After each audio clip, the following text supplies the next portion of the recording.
Hi guys, welcome to COSC330 530 Parallel and Distributed Computing, and welcome to the COSC330 530 Moodle homepage. Now this is where all of the content for COSC330 530 will be delivered. You can see at the top we have the unit orientation tile that covers all of the introductory material, and the most important part of this one is probably the unit information and assessment overview. So if we jump into the unit information and assessment overview, it opens up this nice Moodle book here. You can see we open up here to the welcome and introduction. So in this unit, we'll be looking at some parallel and distributed computing platforms, particularly high-performance computer systems. So you'll start off, the unit will be broken down into 4 modules, and you'll start by looking at multi-process computing, multi-threaded computing, and then we'll look at the final 2 topics which cover off on distributed computing systems. So you might be asking, why do we need to go to the trouble of developing concurrent or parallel implementations of programs?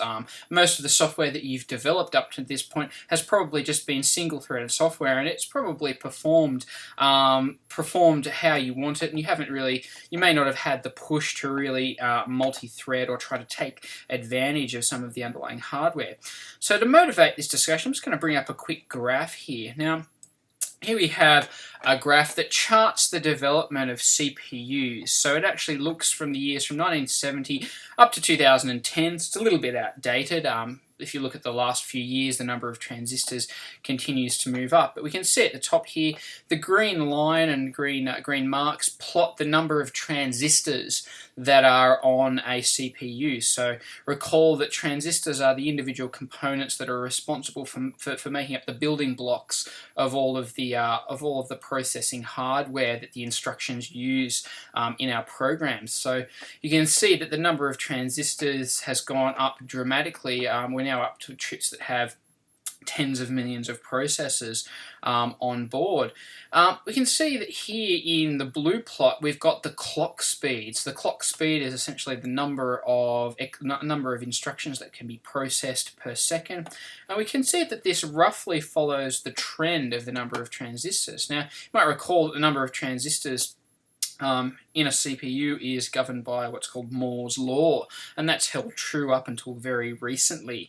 You can see here that the clock speed has this nice little inflection point. So around 2005, around the time of the Pentium 4 processor, clock speed sort of leveled out, and in recent years we haven't seen any dramatic increases in the clock speed of a CPU. So you might ask why that's the case, and the simple reason is that there are 2 reasons. The first one is the heat produced by the transistors running at that high clock rate. The second one is power consumption. So both of these factors limit the speed of our CPUs. Conversely, you can see that the performance of programs, the performance of software, has also plateaued out. So really, the motivation for this course is to stop this purple curve, which is the performance of our software, from actually continuing to plateau out. We want to get that upward trend going again. So you can see up until about 2005, as software developers, we got a free ride in terms of performance improvements on our programs. You can see that basically we went with the trend of the clock cycles and transistors on the chip. But now this rule no longer applies. So in order for us to produce higher quality, higher performing software, we need to start making use of the multi-core hardware. So it's around about this time, around about 2005, where chip manufacturers started meeting the challenge, the power and clock cycle challenge, by adding more cores to their processors. So if we think about a modern i5 or i7 or even an i3 CPU from Intel that we see in our desktop and laptop computers, they usually have 2, 4, 8 or 12 processing cores. So these are individual processors capable of carrying out tasks concurrently. So if we build a program that can't take advantage of that, we're immediately going to be hobbled by this clock cycle limitation that the graph shows. Conversely, even our mobile devices have multi-core processors in them. So you can see here, if we look on the Samsung website, this is the page for the Samsung Galaxy S7, which is currently their flagship smartphone. If we look at in the specifications, if we look at the processor, it's a 2.3 gigahertz octa-core processor. So it's a 2.3 gigahertz 8-core processor. So you've got 8 tasks that can be going on concurrently there on a small mobile device. Now, mobile development is outside the scope of this unit, but you can see that there's plenty of motivation to need to be able to produce high-quality software that makes use of the underlying parallelism that the hardware provides. And that's what this unit is all about. So you'll be developing new software for distributed and single machine platforms through a range of lab exercises and programming tasks that you'll be working with. So if we continue to work through a unit overview here, you can see they've got my details here, so you've got my email and phone number here. If you have any problems with the unit, any questions or queries about your enrollment in the unit or the unit material, please give me a call or send through an email. If you have any questions about the School of Science and Tech or any general admin and enrolment issues, just send them through to admin ST or go on to Ask Q&E to complete those. The prescribed textbooks for this unit, there's only one prescribed textbook actually, and that's the Advanced Programming in a Unix Environment textbook. Now this one will be necessary for the first 2 modules in the unit, and it will be complementary to the second 2 modules, so it covers off on your multiprocess, Unix programming fundamentals, and also the multi-threading topics that we'll be looking at.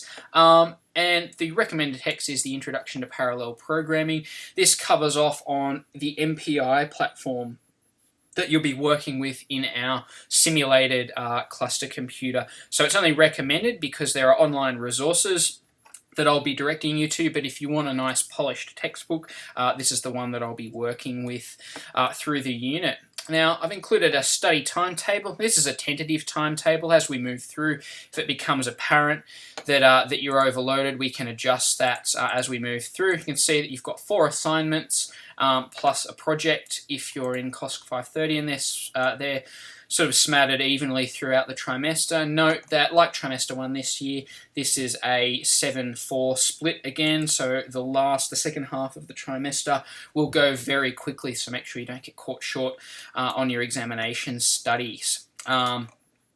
So there's still some topics to be announced for the last couple of weeks because there's a couple of hardware dependencies that we're waiting on at the moment, and hopefully they'll be resolved in the next week or so. If we have a look at the lectures, workshops section here, this subject has 2 1-hour lectures and a single lab session. Depending on the number of internal students, we might do a blended learning approach where we'll do a 3-hour lab session, and you'll be able to use the recordings for the lectures before that to prepare you for the 3-hour lab session. So we'll work that out in our first lecture. Now we move into one of the most important sections, which is our assessment overview. So the assessment overview for COSC330, we can see here we've got 4 assignments and a supervised exam. So the assignments are 10% each, with the exam being 60%. If we look at COSC530, we've got 4 assignments plus a project, so 4 assignments are 7% each, and the project is 12%, the exam is 60%. So some points to note: you have to get 50% for both the assignment component and the exam component, so you have to pass the exam to pass the unit, and you must submit a genuine attempt for each assignment, including the project for COSC530, to pass this unit. If you don't submit, if you miss submission of a single assignment, you will be given an NI for this unit. So make sure you get in submit an attempt for each one. So the learning outcomes in cyber ethics I'll leave you to review in your own time. But if we jump back to the home page, the Moodle homepage for COSC330 530 will be similar to your other computer science pages. Up the top here, you've got links to your study timetable that we just reviewed. You've also got the link to the lecture recordings. Now, this is a little bit different. In previous iterations, you'll have had the Echo 360 link, but you'll see that the Echo 360 link has been removed, and now you've just got the link in the unit orientation tile there. You've also got the X2Go remote setup guide as well. I've left that there because you'll need to set that up so that you can log in to the remote remote desktop. You will need to have that set up, and you will need to use the remote desktop or SSH from a command line on your local machine, because you'll be working with a simulated virtualized cluster computer later on, so you'll have to make sure that you can access Turing in order to do that. The unit resources, the unit welcome tile is where this video will live, so if you want to go and review the welcome video, you can jump into there. The unit resources tile contains a set of links that will be useful through the trimester. So you've got a link to the command line submit program. So the submit program, it will be what we'll be using to submit our assignments. We won't be using Moodle, so make sure you run through the little tutorial in there. You've also got the Unix programming tools guidelines.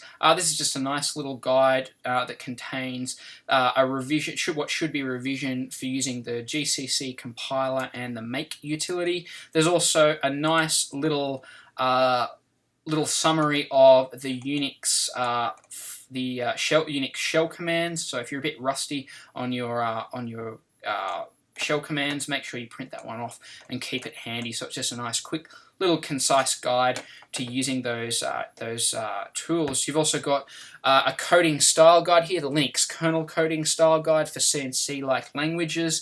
That's really good because you will have marks in your assignments for coding style, so things like consistency, using tabs correctly. All of that fun stuff is covered in that coding style guide, and you've got some other bits and pieces here. Have a look at the Intel University resources. There's a nice series of videos in there that cover off on some introductory topics for parallel programming that will be useful to get your head around some of the things that we'll be working with throughout this unit. If we jump back down into the assessment tasks block, this is where all of your assignments will appear. So I've put the first assignment up. If we jump in here, there'll be a link. So there's some assessment information, and there'll be a link to the assignment, which is hosted on Turing. And assignment 1 is up and ready for you to have a look at. So you've got the assignment description, a nice marking guideline there to work with.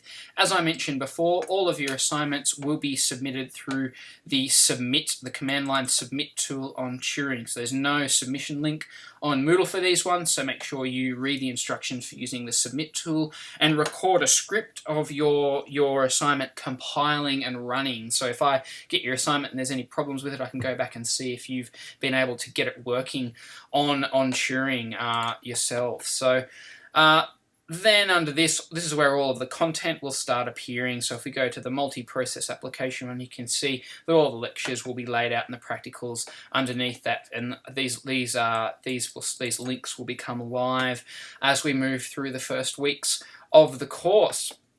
So that's all I've got for today, guys. So make sure you go through, have a browse through the Moodle page, become familiar with it. One last thing to remember before you jump in and start working with the material, you have to complete the academic integrity module before you'll be able to submit your assignment. So the academic integrity module has to be completed by every student. If you've already done the academic integrity module, you don't have to do it again, but make sure you complete this. It's a set of Moodle quizzes and simple assignments so that you can access the submission, so you can access all of your assessments. So make sure you go through and have a run through the academic integrity module before we get started and before things get a bit too busy. So that's all I've got for today, guys. Once again, good luck with your studies throughout the term, and if you have any questions, please let me know. Otherwise, good luck in COSC 330 530.